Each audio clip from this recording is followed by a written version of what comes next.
ഉത്തർപ്രദേശിൽ നടക്കുന്ന വികസനങ്ങൾ ഇന്ന് ഭാരതത്തിലെ ഏതൊരു കമ്പനി ഇൻവെസ്റ്റ് ചെയ്യാൻ വന്നാലും ആദ്യമേ പോകുന്ന ഉത്തർപ്രദേശിലേക്കാണ്.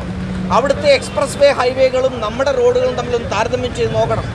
ഉത്തർപ്രദേശിലെ ഗ്രാമങ്ങൾ എന്ന് പറഞ്ഞു കഴിഞ്ഞാൽ ഏറ്റവും അത്യാധുനിക സൗകര്യങ്ങളുള്ള പ്രൈമറി ഹെൽത്ത് സെൻ്ററുകളും സ്കൂളുകളുമുള്ള സൗകര്യങ്ങൾ നമുക്കിന്ന് കാണാൻ സാധിക്കും. നമ്മുടെ ഇവിടെ കേരളത്തിലോ തകർന്നു വീഴുന്ന ഒരു ആരോഗ്യരംഗവും തകർന്നു വീഴുന്ന ഒരു പൊതുമേഖലാ രംഗവും തകർന്നു വീഴുന്ന ഒരു വിദ്യാഭ്യാസ രംഗവുമാണ് നമുക്കിപ്പോൾ കാണാൻ സാധിക്കുന്നത്. അപ്പം അതുകൊണ്ട് ഇടയ്ക്കിടയ്ക്ക് ഉത്തർപ്രദേശിലേക്ക് പോകുന്ന ഇവിടുത്തെ ഇടതുപക്ഷ സഖാക്കന്മാരോട് പറയാനുള്ളത് ആദ്യമേ സ്വന്തം കാര്യങ്ങൾ ശരിയാക്കുക. നമ്മുടെ രാജ്യത്ത് വലിയൊരു സംസ്ഥാനമാണ് ഉത്തർപ്രദേശ്. ആ ഉത്തർപ്രദേശ് സംസ്ഥാനത്തിൽ ഉള്ളതിനേക്കായി ഇരട്ടിയാണ് കേരളത്തിലെ PSC ബോർഡ് അംഗങ്ങൾ. വളരെ അവർക്ക് ശമ്പളത്തെക്കുറിച്ചും നമുക്കറിയാം.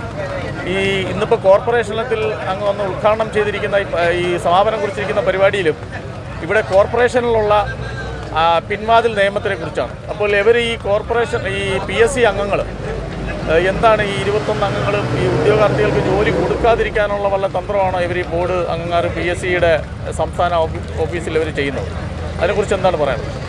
ഇവിടെ കേരളത്തിൽ കാലങ്ങളായിട്ട് മാറി മാറി വരുന്ന UDF ആയിക്കോട്ടെ LDF ആയിക്കോട്ടെ, രണ്ട് കാര്യങ്ങൾ വളരെ കോമൺ ആയിട്ട് നടക്കുന്ന രണ്ട് കാര്യങ്ങളുണ്ട്. ഒന്ന് എന്ന് പറയുന്നത് PSCയെ സ്വന്തം ആൾക്കാരെ കുത്തിനിറയ്ക്കാൻ വേണ്ടിയിട്ട് പിൻവാതിൽ വഴി നിയമിക്കാൻ വേണ്ടിയിട്ടുള്ള ഒരു സംവിധാനമാക്കി ഈ രണ്ട് മുന്നണികളും മാറ്റിയിട്ടുണ്ട്. അതൊന്ന്.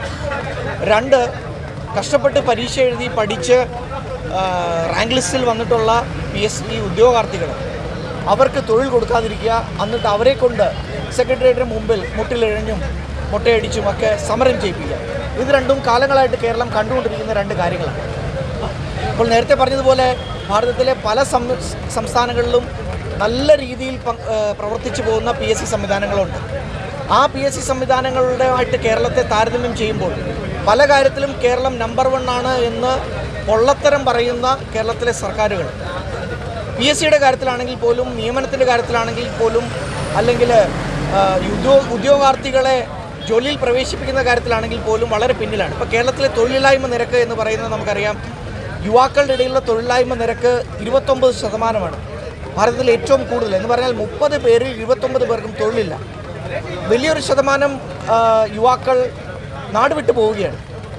ഒരു വലിയ വിഭാഗം യുവാക്കൾ PSC വഴി പരീക്ഷ എഴുതി ഉദ്യോഗാർത്ഥികളായി റാങ്ക് ലിസ്റ്റിൽ പെട്ടിട്ട് വർഷങ്ങളായി. അവരെയെല്ലാം വഞ്ചിച്ചുകൊണ്ട് കേരളത്തിൽ സ്വന്തം ആളുകളെ മാത്രം തിരികെ കയറ്റുന്ന ഒരു സർക്കാരാണ് ഇവിടെ ഉള്ളത്.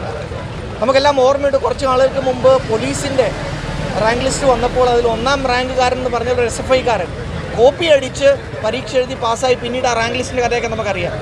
അങ്ങനെ കേരളത്തിൽ നിലവിലുള്ള PSC അടക്കമുള്ള തൊഴിൽ കൊടുക്കുന്ന എല്ലാ സംവിധാനങ്ങളെയും സ്വന്തം ആളുകളെ സ്വജനപക്ഷപാതത്തിന് വേണ്ടിയിട്ട്, പിൻവാതിൽ നിയമനത്തിന് വേണ്ടിയിട്ട് ഉപയോഗിക്കുന്ന ഒരു സർക്കാരാണ് കേരളത്തിലുള്ളത്. അതുകൊണ്ട് തന്നെയും ഇപ്പോൾ കേരളത്തിലുള്ള PSC അത് പിൻവാതിൽ സ്റ്റേറ്റ് കോർപ്പറേഷൻ എന്ന് തന്നെ വിളിക്കണം. കാരണം ആളുകളെ പിൻവാതിൽ കൂടി എടുക്കാൻ വേണ്ടി മാത്രമായി ഒതുങ്ങുന്ന ഒരു സംവിധാനമായി മാറി. ഈ ഒരു സാഹചര്യം കേരളത്തിൽ മാറിയേ മതിയാവും. ഉത്തർപ്രദേശിനെക്കുറിച്ചും ഉത്തരേന്ത്യൻ സംസ്ഥാനങ്ങളെക്കുറിച്ചും പലപ്പോഴും കളിയാക്കി പറയുന്നവർക്ക് അവിടെയുള്ള യാഥാർത്ഥ്യം അറിയില്ല.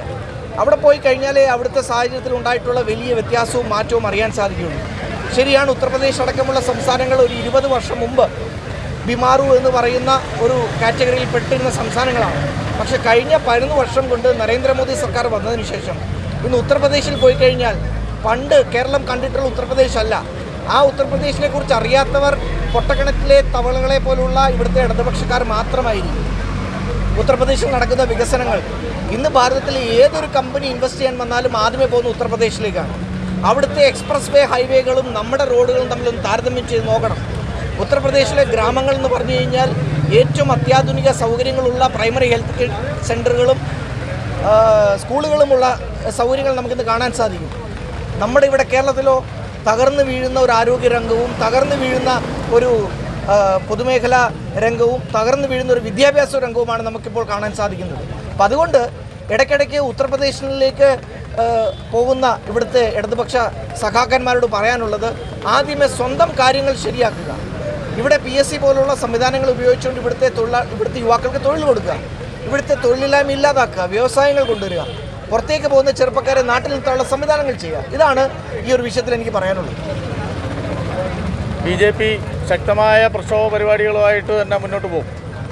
തീർച്ചയായിട്ടും ഇതൊരു തുടക്കം മാത്രമാണ്. കാരണം വരുന്ന മാസങ്ങളിലെല്ലാം നിരവധി സമരങ്ങൾ, പലതരത്തിലുള്ള സമരങ്ങളുമായി BJP മുമ്പോട്ട് പോകും. കാരണം കേരളത്തിൽ യഥാർത്ഥ പ്രതിപക്ഷമായി ഇന്ന് BJP മാറിയിരിക്കുകയാണ്. UDF എന്ന് പറഞ്ഞാൽ ഒരു മരവിച്ച നിലയിലാണ്, നിർജീവമായ നിലയിലാണ്. അവർ ഇവരുമായിട്ടൊരു അഡ്ജസ്റ്റ്മെൻറ്റിൽ, കാരണം ഇവർ രണ്ടുപേരും ഒരു മുന്നണിയുടെ പങ്കാളികളാണ്. കേരളത്തിൽ മാത്രം മുന്നണിയല്ലെന്ന് പറയുമ്പോഴും അവർ ദേശീയ തലത്തിൽ മുന്നണിയിലാണ്. ഇന്ത്യ മുന്നണി എന്ന് പറയുന്ന അവിയൽ മുന്നണിയുടെ ഭാഗമാണ് ഇവർ രണ്ടുപേരും. അപ്പോൾ അതുകൊണ്ട് തന്നെയും ഇവരുടെ ഒരു അഡ്ജസ്റ്റ്മെൻറ്റാണ് കേരളത്തിൽ നടന്നു പോകുന്നത്. അതുകൊണ്ട് യഥാർത്ഥ പ്രതിപക്ഷം, യഥാർത്ഥ ക്രിയാത്മകമായ പ്രതിപക്ഷം ആരാണ് എന്ന് ചോദിച്ചു കഴിഞ്ഞാൽ യാതൊരു സംശയവുമില്ല, കേരളത്തിലെ ജനങ്ങൾക്കറിയാം അത് BJP ആണ്. അതുകൊണ്ട് തന്നെയും നിരവധി സമരങ്ങളുമായി ഞങ്ങൾ മുമ്പോട്ട് പോകും. ഓരോ തദ്ദേശ സ്വയംഭരണ സ്ഥാപനങ്ങളെയും അഴിമതിയും നിഷ്ക്രിയത്വവും വികസന മുരടിപ്പും ഞങ്ങൾ തുറന്നു കാട്ടും, ഇതിനകത്ത് യാതൊരു സംശയവുമില്ല. അപ്പോൾ വരുന്ന തദ്ദേശ തെരഞ്ഞെടുപ്പും അസംബ്ലി തെരഞ്ഞെടുപ്പിലും കൂടി മാറാത്തത് മാറ്റും. തീർച്ചയായിട്ടും ഒരു മാറ്റം വേണം. കാരണം കേരളത്തിലെ ജനങ്ങൾ മാറ്റം ആഗ്രഹിക്കുകയാണ്. കേരളത്തിലെ ജനങ്ങൾക്ക് മതിയായി. ഈ പഴകി ദ്രവിച്ച രാഷ്ട്രീയമല്ല, ഒരു വികസിത കേരളമാണ് കേരളത്തിലെ ജനങ്ങൾക്ക് വേണ്ടത്. നരേന്ദ്രമോദി മുമ്പോട്ട് വെക്കുന്ന അഴിമതിരഹിതമായ വികസനത്തിൽ ഊന്നിയിട്ടുള്ള ഒരു രാഷ്ട്രീയം മാത്രമാണ് കേരളത്തിലെ ജനങ്ങൾക്ക് വേണ്ടത്. ആ മാറ്റം കേരളത്തിൽ സംഭവിച്ചിരിക്കും.